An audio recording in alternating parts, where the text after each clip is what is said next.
네, 미국 국제무역위원회 ITC가 애플의 손을 들어줬다는 속보가 나왔습니다. 현재 블룸버그 통신에 따르면요, 이 속보와 관련해서 예비 판정이 있었습니다. 삼성전자가 애플의 터치스크린 특허에 2건을 침해했다라는 판정이 나왔고요. 한편에 지난 9월에서 삼성전자가 애플을 상대로 한 소송을 제기했을 때는 단 한 건도 침해하지 않았다라는 판결이 대조적으로 있었다는 점들, 현재 예비 판결이기 때문에 아직까지 최종 판결은 나오지 않았습니다만 앞으로 좀 더 난항이 예상되는 점들 한번 체크해 보시면 좋을 것 같습니다. 자세한 이야기들 더 추가적으로 2부에서 이어가도록 하겠습니다.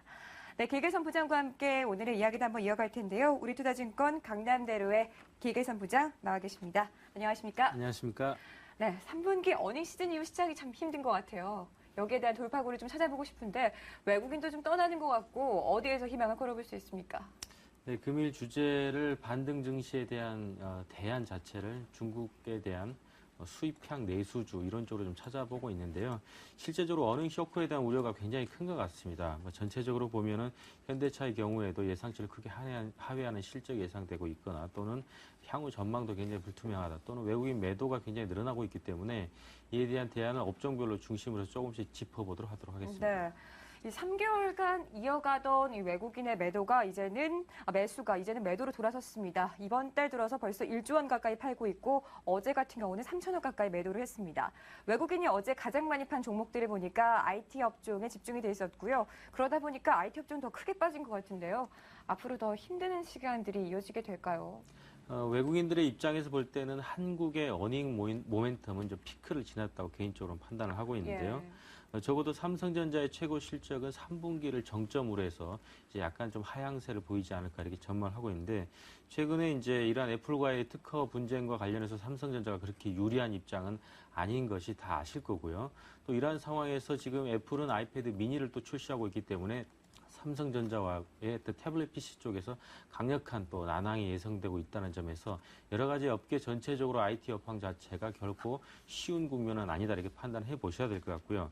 또 지금 윈도우즈의 8과 관련해서 마이크로소프트에서 또 차세대 버전을 또 출시를 하려고 지금 하고 있지만 지금 기업들의 상황이 경기 위축으로 인해서 급격하게 위축되어 있고 있어서 비용 절감에 대한 어떤 강력한 어떤 니즈가 있는 상황에서 또다시 윈도우 OS를 신버전으로 교체할지 그거는 제가 볼 때는 기업들 입장에서는 미지수라고 보고 있기 때문에 지금 전체적으로 보면은 삼성에서도 태블릿 PC 쪽에서 마진율을 또 핸드폰 쪽의 어떤 부분 미진한 부분을 만회해야 되는 이런 측면 기업들의 교체 수기 또 그리고 휴대폰 스마트폰에 대한 대부분의 교체가 많이 이루어졌기 때문에 또 다른 신규 수요가 또 많이 이루어질지에 대한 이런 의문성 이런 것들을 감안해 보면 IT가 전체적으로 좀 정점을 지나가지고 조금 소강 국면으로 접어들기 때문에 단기간적으로 좀 힘들지 않나 이렇게 판단해 봅니다. 네, 마침 또 오늘 이 ITC가 삼성전자와 애플 간의 특허 분쟁에서 애플의 손을 들어줬다는 점들은 추가적으로 더 부담이 될 것 같은데 유럽 쪽에서는 최근에 특허 쪽에서 삼성전자 쪽에 더 우세를 실어줬기 때문에 기대를 해봤는데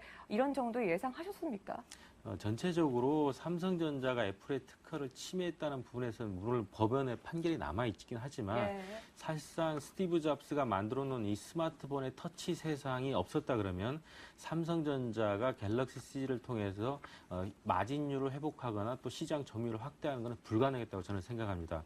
따라서 앞으로 삼성전자가 벤치마킹 할 수 있는 강력한 대상인 스티브 잡스의 어떤 창의력이 없어져 있는 상황에서 삼성전자가 향후에도 큰 폭의 성장을 하기는 저는 어렵다고 보거든요. 따라서 지금은 특허 소송에 이기든 지든 간에 삼성전자의 앞으로의 갈림길에서 상당히 좀 고민할 수밖에 없다. 저는 이렇게 판단합니다. 네, 말씀하신 대로 혁신이 좀 필요한 시점이다 이런 생각이 들어봅니다.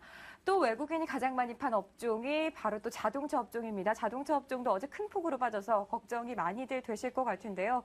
참 실적에 대해서 부정적인 전망들 나오고 있어요. 네, 지금 자동차나 운송 섹터 쪽에서는 좀 비중 축소를 해야 되지 않을까 저는 이렇게 판단하고 있는데 현대차의 미래는 현대차의 화성에 있는 남양연구소에 달려 있다라고 보시면 됩니다. 그쪽에서 모든 현대차의 핵심 기술과 미래 비전을 위한 연구 개발이 다 진행되고 있는 곳인데요.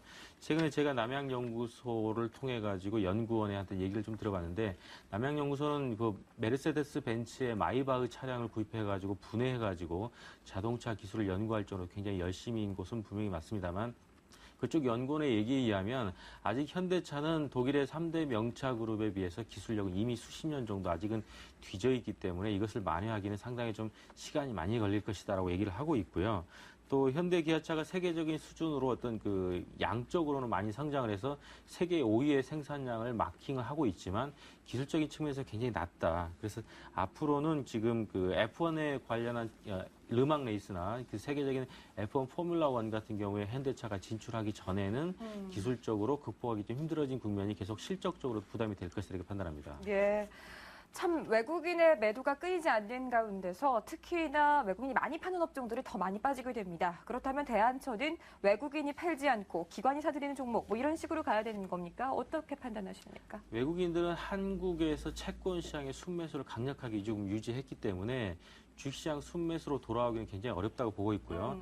앞으로 환율이 급격하게 절하되지 않는 이상은 외국인들이 매수를 고려하지 않을 것이라고 봅니다. 그렇게 보면 지금 기관이 또 매수를 할 수 있을 만한 여건도 좀 안 되고 있는 것이 펀드는 계속 환매되고 있고 신규 자금 유입은 거의 없기 때문에 지금은 그냥 단순하게 어떤 중소형주에 맞춰서 포커스의 실적을 피해갈 수 있는 또 시장 변동성을 피해갈 수 있는 중소형주의 트레이딩 전략이 바람직한데 네. 제가 지난 시간에 얘기를 했지만 중국 관련주 쪽에서는 뭐 CJ 그룹주들 굉장히 지금 모멘텀 크다고 보고 있고요.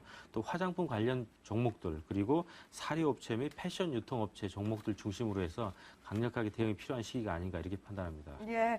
그러니까 수급의 영향보다는 일단은 돈이 몰리는 종목 그리고 최근 시장 트렌드가 중국 관련주다라는 데 초점을 두고 계신 것 같습니다. 앞으로도 계속해서 이런 흐름들이 이어질지 함께 가늠해 보시면 좋을 것 같습니다. 길기선 부장과 함께했습니다. 오늘 고맙습니다. 네, 고맙습니다.